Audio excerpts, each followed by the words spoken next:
La ciencia de lo pedagógico, capítulo 64. ABP, aprendizaje basado en proyecto.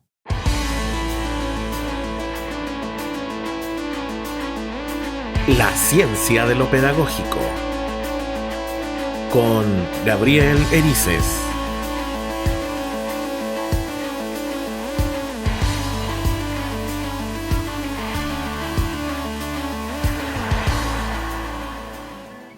Hola, ¿qué tal amigas y amigos de la ciencia de lo pedagógico? Hoy día tenemos un capítulo en el alto de esta vorágine y vamos a reflexionar en torno al aprendizaje basado en proyectos. El aprendizaje basado en proyectos, como lo he dicho en 2 podcasts anteriores, es una forma metodológica, un enfoque que lleva muchos años, no es nuevo. Y post pandemia muchos países lo han empezado a implementar. Y dijeron en sus currículum, háganlo, como siempre sucede normalmente. Pero no los capacitamos, no les decimos cuáles son los procesos y qué es lo que hay que realizar. Muchas veces pensamos que el profesor, por el hecho de ser profesor, tiene que saber todo, pero no es necesario. El ABP, si bien es una metodología que podemos decir está en el corazón del alma pedagógica, aunque ustedes no lo crean, es algo que cuesta entablar en el aula.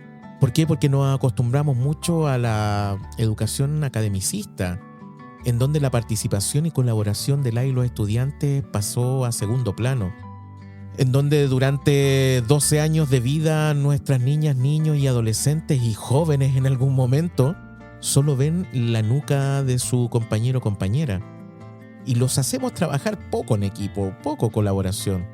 Y la clave para el siglo XXI, que es la clave que siempre ha sido, no solo el XXI, el XX, el XIX, el XVIII, hacia atrás, y todos los siglos que nos quedan, están enfocados a la colaboración, al compartir.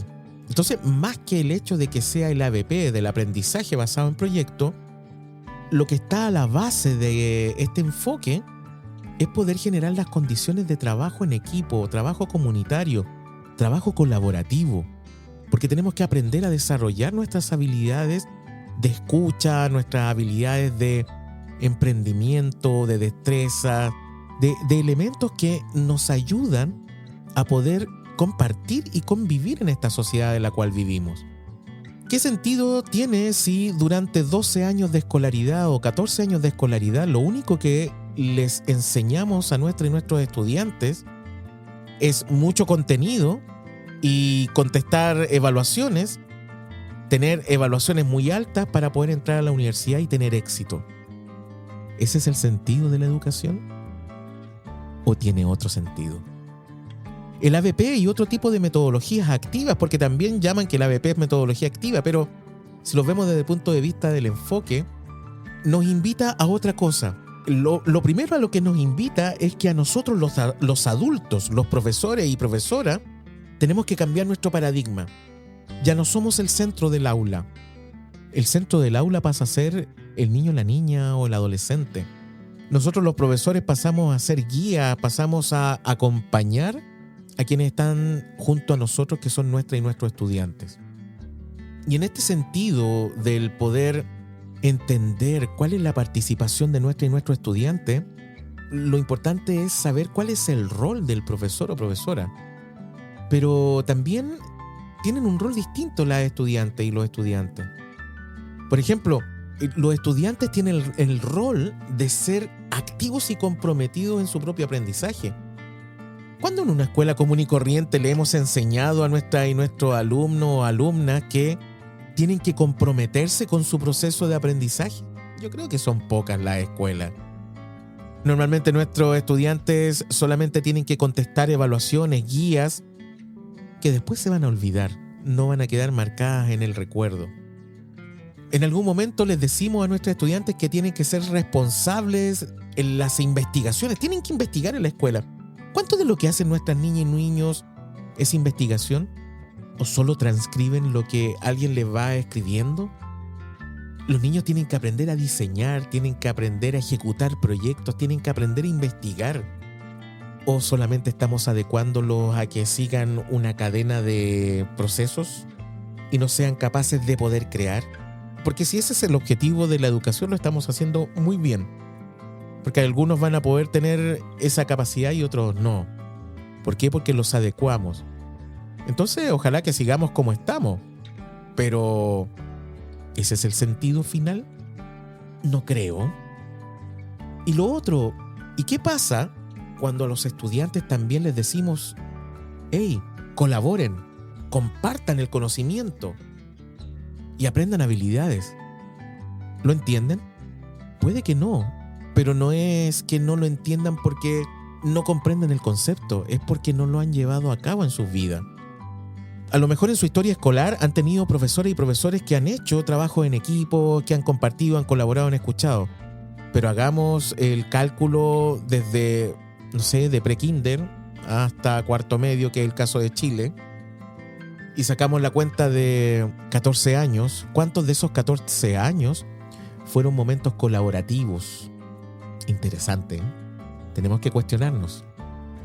Este otro punto del rol del estudiante que les voy a comentar es súper interesante. ¿Y saben por qué? Porque gracias a este concepto nos dimos cuenta que en la pandemia la educación quedó muy compleja, muy mal. ¿Y cuál es? Autonomía. Nuestros estudiantes no son autónomos, les entregamos todo, porque el rol del profesor es fundamentalmente alguien que les facilita todo, le entrega todo, les escribe todo y después los niños tienen que contestar en una evaluación lo mismo que el profesor les escribió en la pizarra o les mostró en una presentación. Porque ojo, hoy día las pizarras del siglo XXI, ¿cuáles son? Son los proyectores a través de software que son como, no sé, de Microsoft o de Google o de cualquier otra empresa que tenga una presentación o pueda mostrar un texto o imágenes. Por lo tanto, la transcripción sigue siéndolo, pero la autonomía, en donde el niño y la niña sea capaz de decir, ¿sabes qué? Hoy día me levanto, lo que pasó en la pandemia. Me levanto a clases, prendo la cámara y después de eso descanso un rato y después de eso estudio, después de eso investigo. ¿Cuántos de nuestras y nuestros estudiantes tienen esa autonomía y la disciplina para llevarla a cabo? La disciplina es fundamental.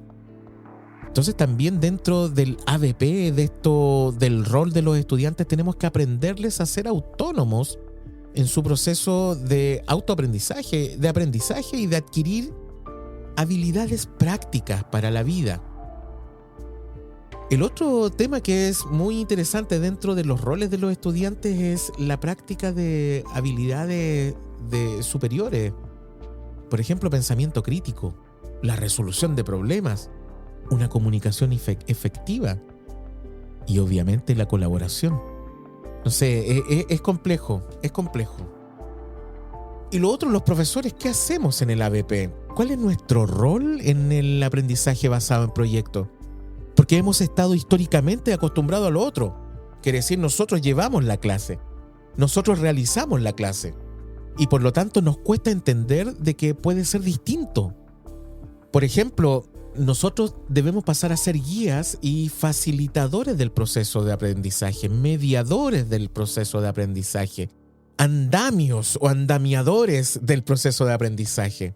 Y no tiene que ver solo con la visión teórica del constructivismo, sino que tiene que ver con el hecho de cómo miramos, cómo enfocamos la educación.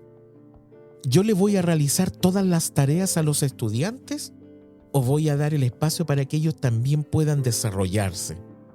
En este sentido, una de las cosas que yo siempre he dicho que sería muy interesante implementar en las escuelas es que nosotros actuemos como mentores o coaching de nuestros estudiantes. Es súper interesante porque hay modelos de coaching en la escuela en donde modelamos la acción o las prácticas de nuestras y nuestros estudiantes. Y hay sistemas escolares como el estadounidense, en donde ellos tienen un coaching instruccional, en donde ese coach modela también las prácticas pedagógicas de las y los profesores. Por lo tanto, nosotros y no intervenimos, sino que ellos deben darse cuenta de hacer consciente su proceso. Lo otro, nosotros siempre adaptamos la educación a nuestras necesidades y no a las de nuestros estudiantes o a las necesidades de la escuela, pero nunca a la de los niños y niñas. No sé, les voy a dar un ejemplo que yo, por ejemplo, estoy de acuerdo con la evaluación estandarizada. Yo creo que son evaluaciones que nos sirven y nos dan datos muy importantes. Pero no puede ser que la escuela ronde solamente en esa evaluación estandarizada. Tiene que abordar más sistémicamente todos los procesos. Es más, si ustedes se dan cuenta, uno de los países que tiene mejores resultados en evaluaciones estandarizadas son los países que no se dedican solamente a adiestrar a los estudiantes para que contesten una evaluación, sino que son los que tienen procesos de evaluación distintos, formativos, de proceso. Es más, yo he visto casos, acá en Chile se da mucho también, de todas formas. Hay escuelas que solamente se preparan para la evaluación estandarizada que tiene el Estado. Y hay otras escuelas que no, sino que lo hacen desde el punto de vista de los procesos educativos y tienen excelentes resultados. Porque no está solamente en el adiestramiento de cómo se contesta una evaluación, sino que también está en la comprensión de lo que estoy contestando. La idea, al fin y al cabo, ya yo puedo entrenar, pero ¿entreno para qué? ¿Ah? ¿Para poder tener buenos resultados? ¿O para que nuestras y nuestros estudiantes aprendan? Y dentro de todo esto también lo importante es que el rol de profesor tiene que ser en tanto proporcionar oportunidades para que los estudiantes también practiquen y mejoren sus habilidades. Si yo no les doy el espacio, miren, voy a poner un ejemplo en concreto. El ABP, y lo decía en una clase que di, me puede servir para desarrollar muchas cosas y una de ellas es la convivencia escolar. Yo en mi planificación de clase puedo poner que voy a desarrollar a través del aprendizaje basado en proyectos espacios colaborativos entre las y los estudiantes en donde el objetivo común va a ser el respeto, la escucha activa y la colaboración. Ya con esas habilidades planteadas y objetivos planteados yo puedo decir que estoy trabajando en la convivencia escolar, porque si yo en el aula, no en el patio, no en el recreo, sino que en el aula no trabajo la convivencia. ¿Y qué finalmente es la convivencia? Es la relación armónica de distintos integrantes de la comunidad escolar. Si yo no propendo, si yo no empujo hacia esa acción, hacia esa práctica, las niñas y los niños nunca van a aprender a poder escucharse. Porque a lo mejor la mitad de tu clase en la casa no los escuchan y la otra mitad sí. ¿Cómo hacer que todos aprendamos en un mismo proceso a escucharnos?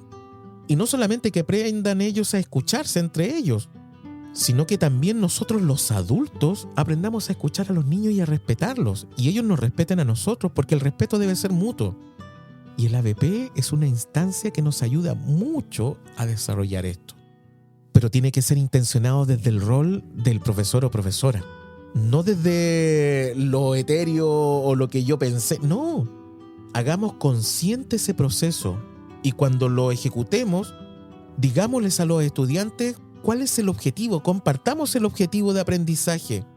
Y a lo mejor el objetivo de aprendizaje va a estar muy enlazado con el objetivo transversal y hacer conciencia. Es por eso que a nosotros cuando nos evalúan, nos hacen escribir en la pizarra el objetivo de aprendizaje. No lo hacen porque es una acción básica de una buena clase, no.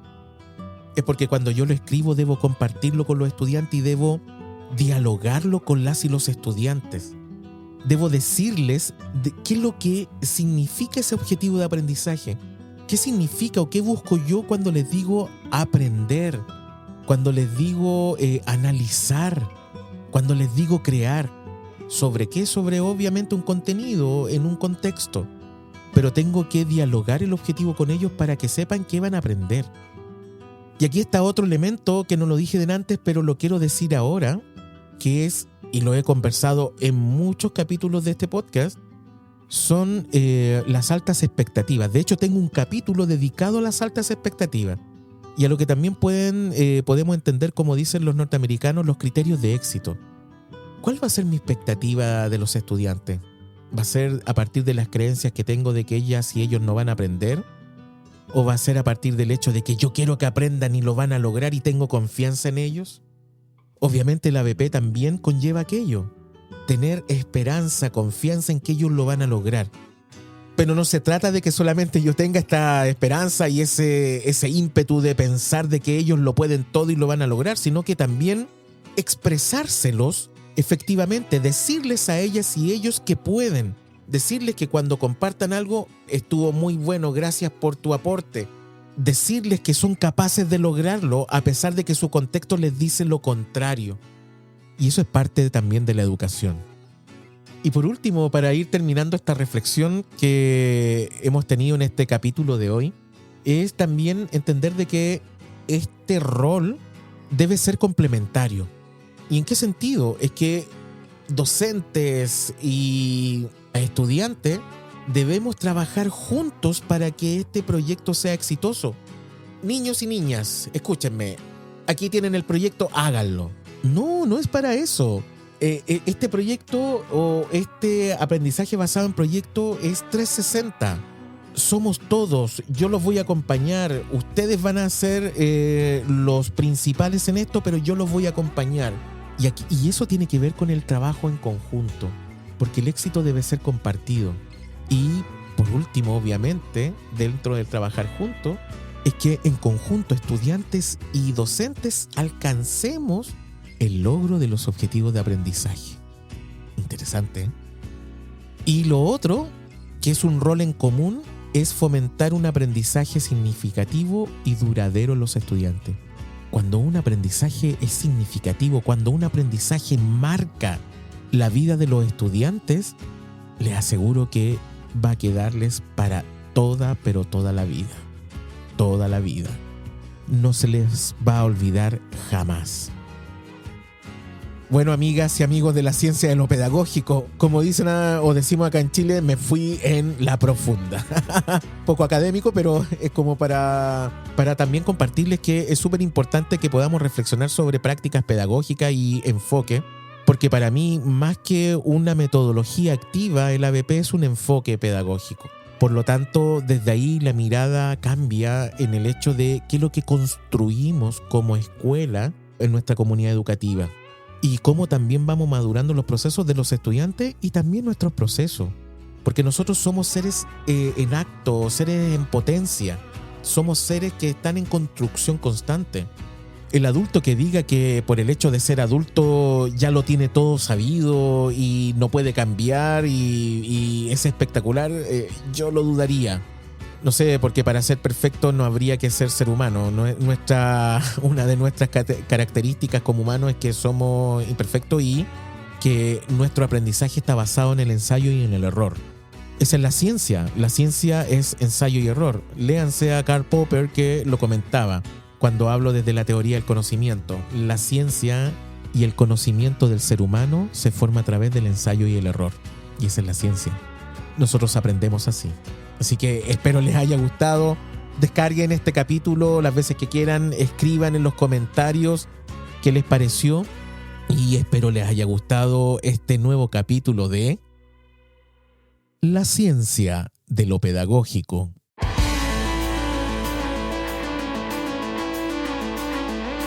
La ciencia de lo pedagógico.